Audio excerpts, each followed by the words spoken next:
इस वक्त की सबसे बड़ी खबर यूएस से आई है।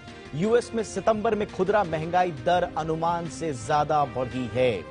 साल दर साल के आधार पर अगर आप देखें तो यह बढ़कर 8.2% पर पहुंच गई है, जबकि 8.1% रहने का इसका अनुमान था। लेकिन जो प्रॉब्लम है, कोर सीपीआई 6.3% से बढ़कर यह हो गई है 6.6%। और चिंता की बात यह है कि कोर महंगाई 40 साल की ऊंचाई पर पहुंच गई है। कहा जा रहा है कि 1982 के बाद यह आंकड़ा नहीं छुआ था। अमेरिका में बढ़ती महंगाई के चलते फेडरल रिजर्व लगातार ब्याज दरें बढ़ा रहा है और अब इसमें और तेज इजाफे की आशंका है। और ब्याज बढ़ने के अनुमान से ही अमेरिकी शेयर बाजारों और वहां का बुलियन मार्केट में गिरावट दिख रही है। सोने चांदी में तेज गिरावट भी है। और जरा फटाफट से आपको ताजा हाल दिखा देते हैं यूएस मार्केट का। इस वक्त अमेरिकी बाजारों का हाल क्या है। अमेरिका में महंगाई बढ़ने का सीधा असर वहां पर दिखा है। थोड़ी रिकवरी तो जरूर आई है, लेकिन एक वक्त में 400 से ऊपर जो है पॉइंट डाउ जोन्स लुढ़का हुआ नजर आ रहा था। फिलहाल 219-220 के अंकों की गिरावट के साथ 28,991 के लेवल पर फिलहाल कारोबार कर रहा है डाउ जोन्स। और नैस्डैक में आप देखिए 1.75%, 2% की गिरावट, 185 अंकों की गिरावट, 10,233 के स्तर पर। और एसएनपी में भी गिरावट है लगभग 1.5% के आसपास, 3,530 के आसपास एसएनपी कारोबार करता हुआ नजर आ रहा है। आइए इस वक्त ये जो अमेरिका में महंगाई के आंकड़े आए हैं उस पर ज्यादा बातचीत करने के लिए जी बिजनेस के managing editor Anil Singhvi sir हमारे साथ जुड़ चुके हैं। अनिल सर, सबसे पहले अमेरिका की महंगाई हमारे लिए कितनी बड़ी चिंता की बात है सर?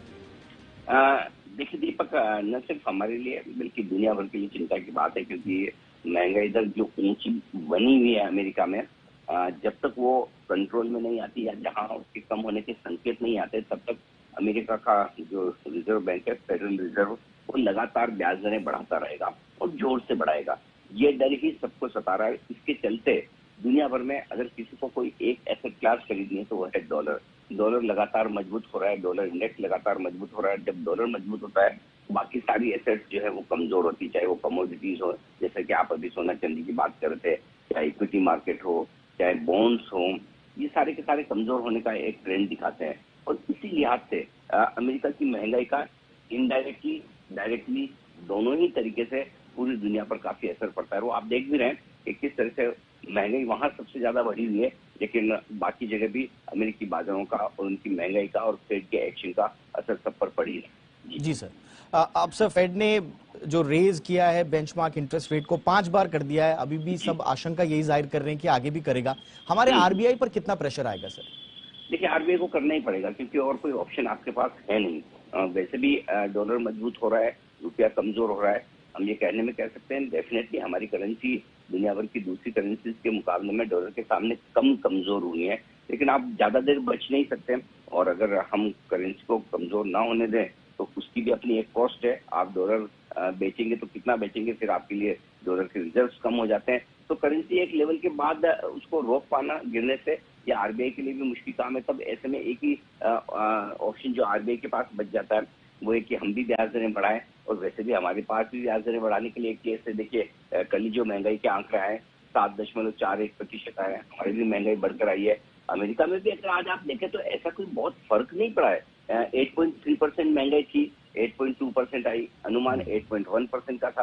तो मतलब अगर 10 बेसिस पॉइंट महंगाई बढ़कर आ गई तो कोई बहुत ऐसे हाई तोबा वाली बात नहीं, लेकिन कहीं कहीं अमेरिका में अति उत्साहित लोग ऐसे भी थे जो ये मानकर चल रहे थे कि महंगाई का आंकड़ा ये 8% के नीचे आ सकता है। और अगर 8% के नीचे आता तो शायद बाजार ज्यादा खुश हो जाते कि अरे चलिए बढ़िया, फेड ने जो जो काम किया है, जो तेजी से ब्याज दरें बढ़ाई, जो सिस्टम में से पैसा निकाला है, लिक्विडिटी कम की है, उसका असर अमेरिका में महंगाई के नीचे आने के तौर पर दिखा है। लेकिन अनफॉर्चुनेटली दीपक, इस वक्त जो समस्या है दुनिया भर की वो ये है कि चाहे हमारे आरबीआई ने 5 बार ब्याज दरें बढ़ा दी, अमेरिका का फेड लगातार बढ़ा रहा है, यूरोप और ब्रिटेन में ऐसा हो रहा है, लेकिन उसके बावजूद महंगाई नीचे आने का नाम ही नहीं ले रही है। अभी भी ऊपर के लेवल पर बनी है और ये सबसे बड़ी चिंता की बात है। और अमेरिकी बाजारों का रिएक्शन भी इसी वजह से है। लेकिन इसके साथ ही एक बात और कहना चाहता हूँ जो बाजारों से लेकर है।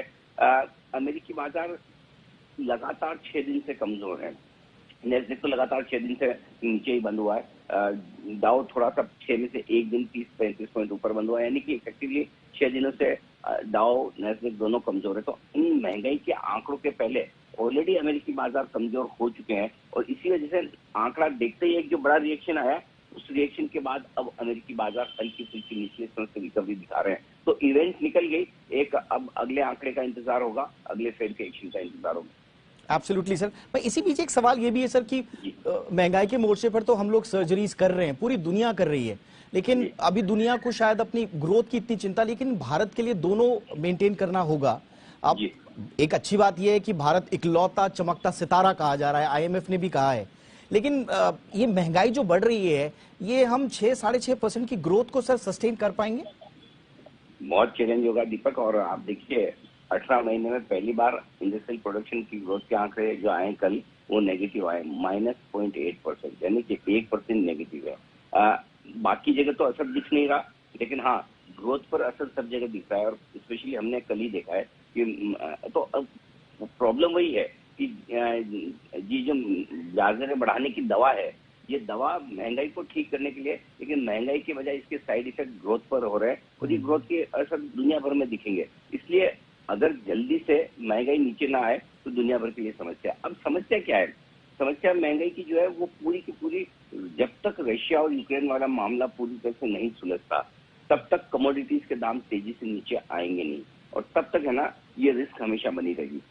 अब इस रिस्क के साथ एक रिस्क और जो बढ़ रही है, वो है यूरोप की। यूरोप में अगर आप देखें तो ब्रिटेन बड़ी मुश्किल में है। एनर्जी प्राइसेस जिस तरह से बढ़ रहे हैं, महंगाई नीचे आ ही नहीं सकती।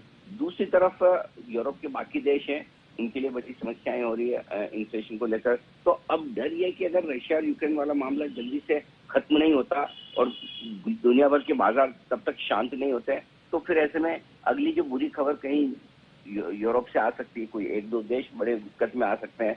आज आप देखिए जापान में भी कुछ कुल मिलाकर ऐसी सिचुएशन होती हुई दिखी, जहां पर वहां के बॉन्ड्स की ट्रेडिंग रोकनी पड़ी है। तो ये दुनिया भर में थोड़ा सा जो क्रंच हो रहा है, ये मुश्किल वाला मामला है। और अगली बुरी खबर कहाँ से आ सकती है? वो अमेरिका से होगी, यूरोप में कहीं ब्रिटेन से होगी, कोई और देश से होगी, जापान से होगी, चाइना से होगी, ये अंदाजा लगाना मुश्किल है। हम अब तक बचे हुए हैं, जल्दी से अगर महीने 2 महीने में ये सिचुएशन ठीक हो जाए तब तो ठीक है, नहीं तो फिर हमारे लिए भी चुनौतियां बढ़ जाएंगी। जी सर, अब जो सारे दर्शक जिस बात का इंतजार कर रहे हैं, कल बाजार कैसे रिएक्ट करेगा, आपकी कमेंट? पैनिक करने की कोई जरूरत नहीं है। 2 घंटे पहले आपको ज्यादा पैनिक था, अभी कम है, और हो सकता है सुबह तक आपका पैनिक थोड़ा और कम हो जाए। देखिए दीपक, ऐसे माहौल में ये अंदाजा लगाना तो मतलब बहुत ही मुश्किल काम है कि आज अमेरिका कहाँ बंद होगा, सुबह डाउ फ्यूचर्स कैसे दिखेंगे। लेकिन एक चीज समझना बहुत जरूरी है, और वो ये है कि 6 दिन से अगर इस बड़ी इवेंट के पहले बाजार कमजोर है, तो कहीं कहीं वो मानकर चल रहे हैं। तो जितने शॉर्ट्स हैं, ओवरसोल्ड मार्केट है, वो शॉर्ट सर्विंग भी निचले स्तर से आ रही, वो आती रहेगी। तो आई थिंक धीमे धीमे अब है ना, अमेरिका के मार्केट इन्फ्लेशन को पचा चुके हैं। अब जो अगर रिएक्शन बड़ा आएगा कभी भी, तो दूसरी खबरों पर आएगा। वो खबरें अमेरिका के बाहर की हो सकती है। तो आई थिंक ठीक है, मुझे बहुत पैनिक जैसी सिचुएशन अब नहीं लग रही, क्योंकि ऑलरेडी 35%, 36% नेस्डेक अपने टॉप से नीचे है, 24-25% डाउ अपने टॉप से नीचे है। तो इसलिए मुझे लगता है कि एक बार तो अमेरिकी बाजार ज्यादा गैप से खुलने की वजह से संभल रहे हैं।